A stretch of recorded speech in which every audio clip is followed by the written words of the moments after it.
ಮೈಸೂರಿನಲ್ಲಿ ಕಿದ್ವಾಯಿ ಸ್ಮಾರಕ ಗ್ರಂಥಿ ಸಂಸ್ಥೆಯ ಪೆರಿಫೆರಲ್ ಕ್ಯಾನ್ಸರ್ ಕೇಂದ್ರ ಕಟ್ಟಡಕ್ಕೆ ಮುಖ್ಯಮಂತ್ರಿ ಸಿದ್ದರಾಮಯ್ಯ ಶಂಕುಸ್ಥಾಪನೆ ನೆರವೇರಿಸಿ ವೈದ್ಯಕೀಯ ಸಂಶೋಧನಾ ಸಂಸ್ಥೆಯ ಬಾಲಕಿಯರ ವಿದ್ಯಾರ್ಥಿ ನಿಲಯವನ್ನು ಉದ್ಘಾಟಿಸಿದರು.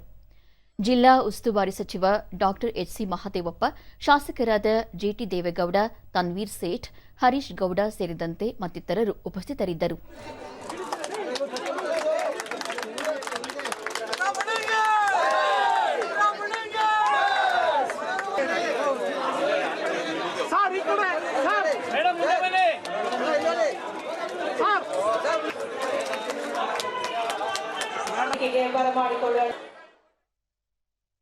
ಕಾರ್ಯಕ್ರಮದಲ್ಲಿ ಮುಖ್ಯಮಂತ್ರಿ ಎಲ್ಲ ವಯೋಮಾನದವರಿಗೂ ಕ್ಯಾನ್ಸರ್ ಕಾಣಿಸಿಕೊಳ್ಳುತ್ತಿರುವುದು ಆತಂಕದ ವಿಚಾರ, ದುಡಿಯುವ ವರ್ಗಕ್ಕೆ ಉಚಿತ ಚಿಕಿತ್ಸೆ ದೊರೆಯಬೇಕು ಎಂಬುದು ತಮ್ಮ ಸರ್ಕಾರದ ಸಂಕಲ್ಪ.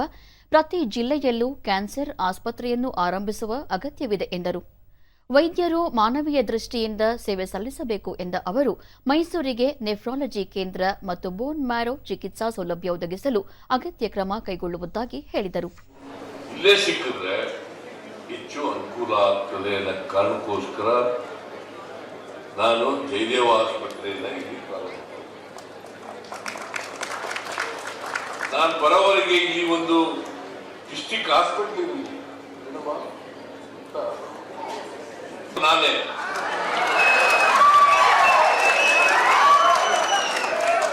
ಕಿದ್ವಾಯಿಗೆ 40 ಕೋಟಿ ಕೊಟ್ಟಿರೋರು ನಾವೇ ಬಿಲ್ಡಿಂಗ್ಗೆ. ಇನ್ನೂ 50 ಕೋಟಿ ಬೇಕು, ರನ್ನಾಗಬೇಕಾದ್ರೆ ಎಲ್ಲ ಫೆಸಿಲಿಟಿ ಸಿಗಬೇಕಂದ್ರೆ ಅಂತ ಹೇಳಿದ್ರೆ 50 ಕೋಟಿ ಆಗ್ತಿದೆ.